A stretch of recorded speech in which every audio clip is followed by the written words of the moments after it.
What's going on, everyone? Scott here. Welcome back to the channel. So, Michigan State basketball opens up their Big Ten tournament play on Friday night, 9 o'clock on BTN against UCLA. Last game of the quarterfinals for the Big Ten tournament. And now, obviously, Michigan State versus UCLA.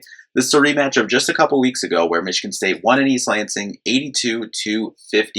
Obviously, a lot of weird storylines coming out of that one, especially from the UCLA side of things, but this is a matchup, obviously, Xavier Booker, reunion game, I guess, again, if you will, this time in the Big Ten tournament.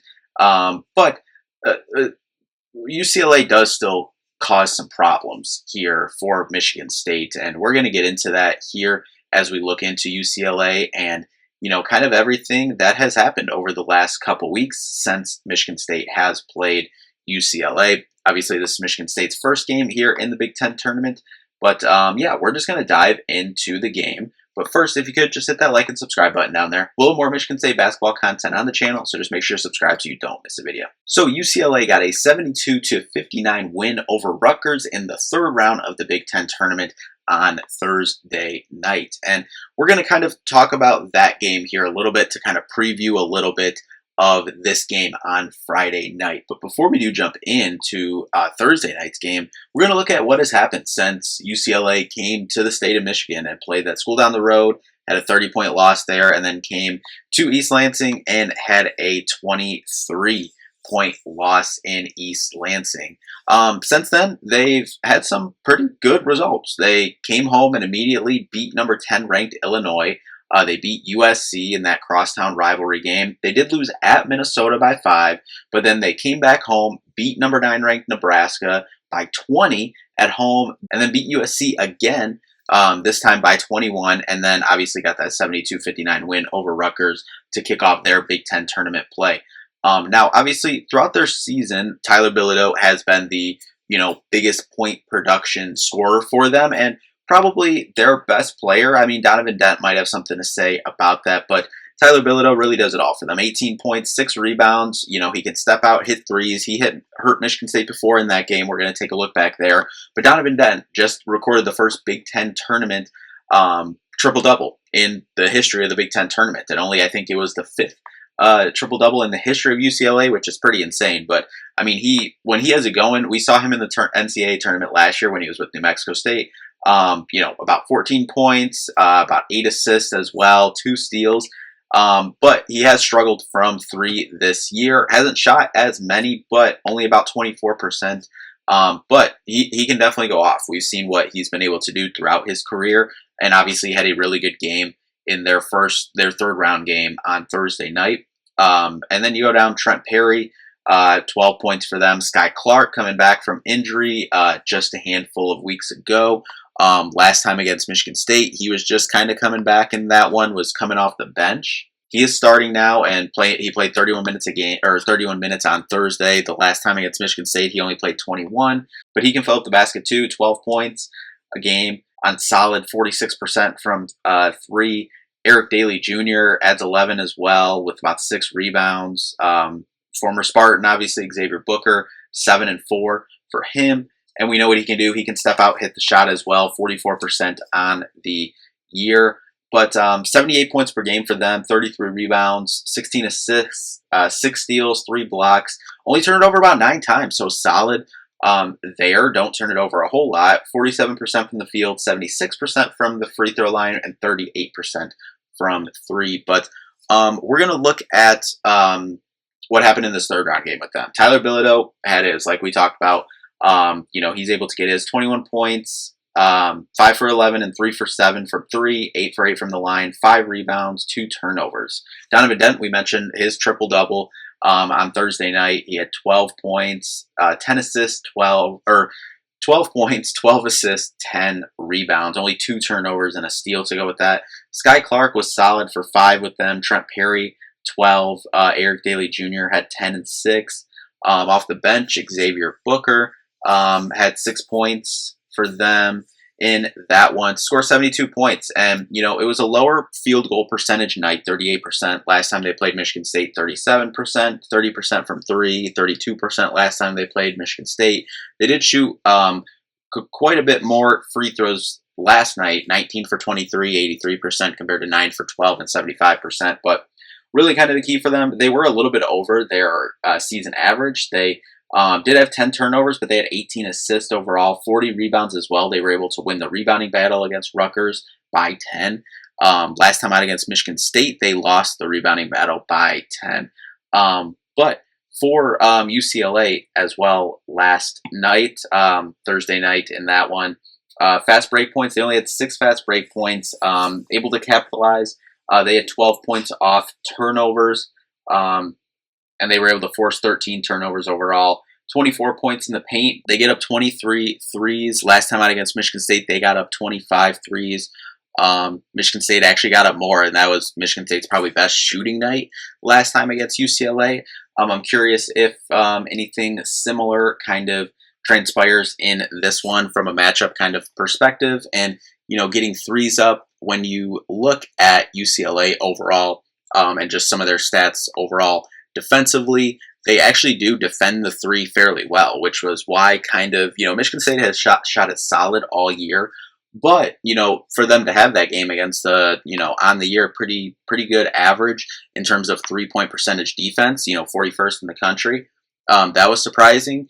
But their 2-point percentage defense, 249th. But UCLA, one of the top 3-point shooting teams in the country. Obviously, they're shooting 38% from three on the year, and that's good for 16th in the country. 2-point percentage, about 165 in the country overall. But we'll take another look back at the last time these two teams played.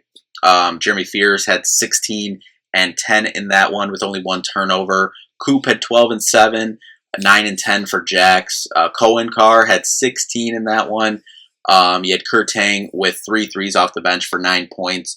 But Michigan State in that one really able to control the boards, as we said, win that matchup by 10. But you were throwing the ball all over the court. 14 turnovers in that one. And this one, if you remember, was a lot from the front court. Jeremy only had 1 for the backcourt, and that was all for the starting backcourt because Jordan Scott had 0. Jeremy Fears had 1. Carson Cooper turned it over 4 times, 2 from Cohen Carr as well, 1 from Jackson Kohler. You look off the bench, Cam Ward had 3. So that was definitely a problem last time out with 14 turnovers.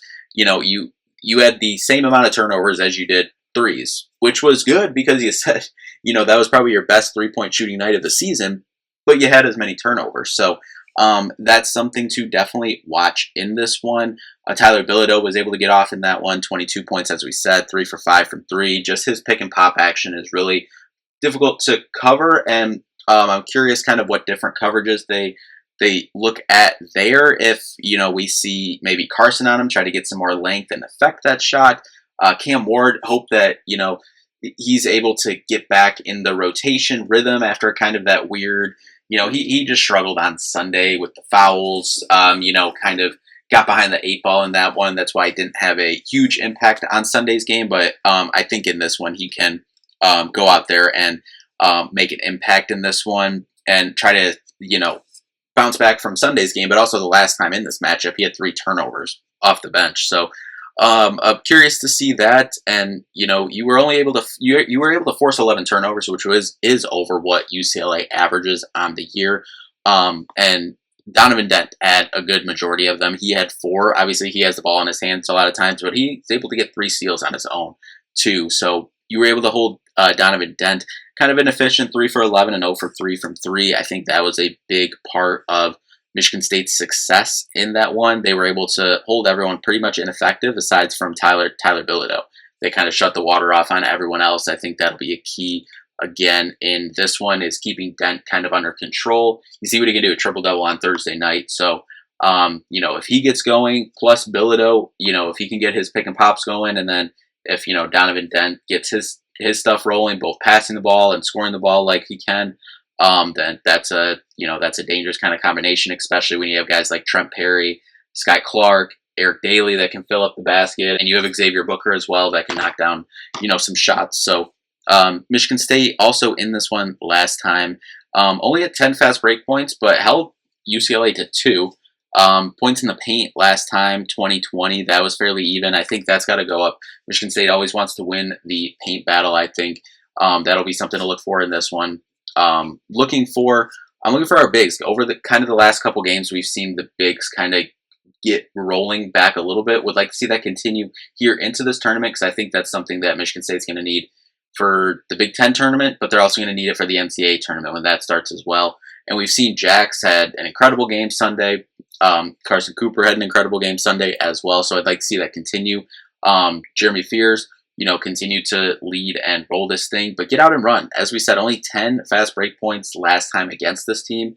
Like to see that increase. Continue to win the rebounding battle as you did last time.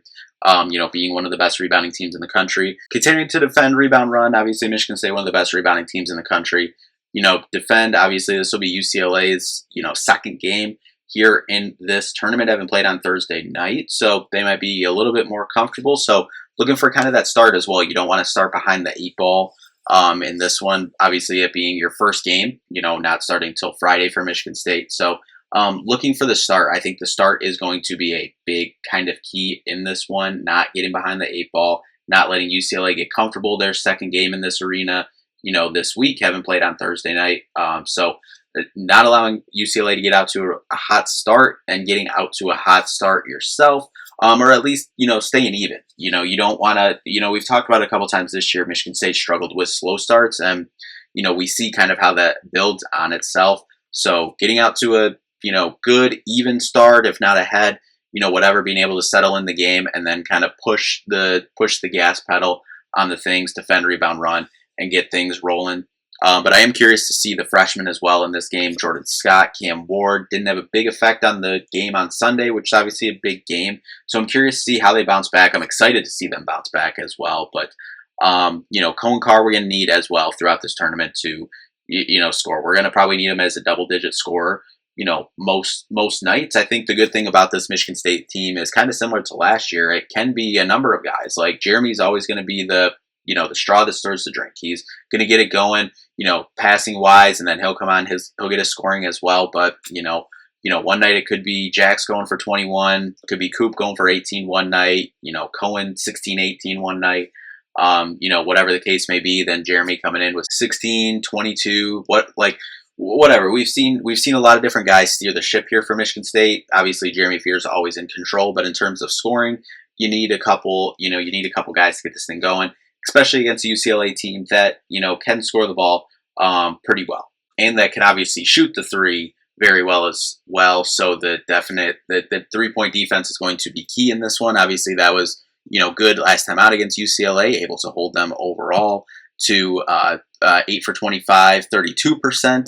That's, not fantastic, but good enough to win, especially when Michigan State shot the way they shot. If Michigan State didn't have their best 3-point shooting night out of the season, though, if they came back down to like 7 and 9, what we kind of always ask for of Michigan State, that matchup could have looked a little bit differently, especially with those 14 turnovers. So definitely some stuff you can kind of tighten up from the last matchup in this one, going into this one. But, say it every game, defend, rebound, run.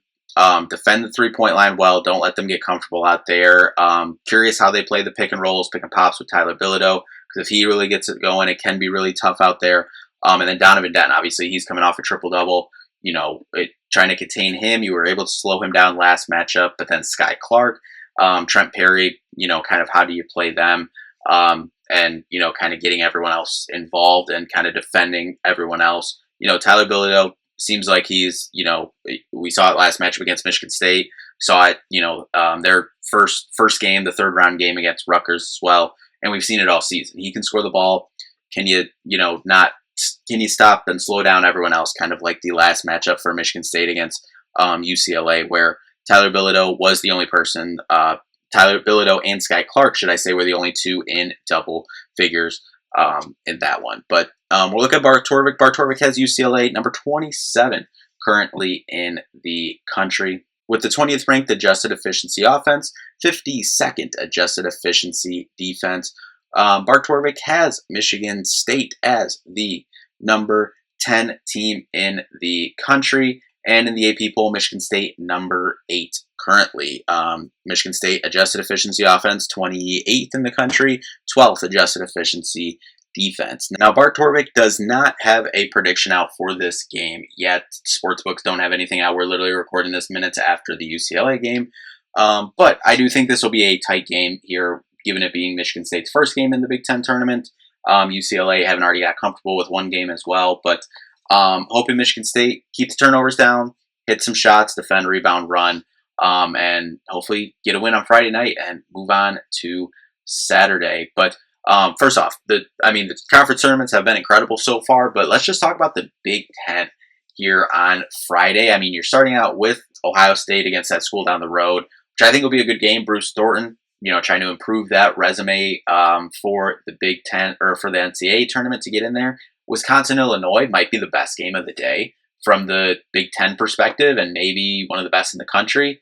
But then not to be outdone by Purdue and Nebraska playing to kick off the nightcap as well. Oh, and then you hop over to the Big 12 as you're going through the schedule here. You get Arizona versus Iowa State. But then you're closing that with Michigan State, UCLA as well, which, like I said, I think is going to be a close game in that one. But anyway, yeah, really looking forward to this one to get the Big Ten tournament started here for Michigan State. But anyway, that'll do it for this one. We'll be back after the game with a recap, and that'll do it for this one. Thank you all so much for watching. We'll see you in the next one. Peace out.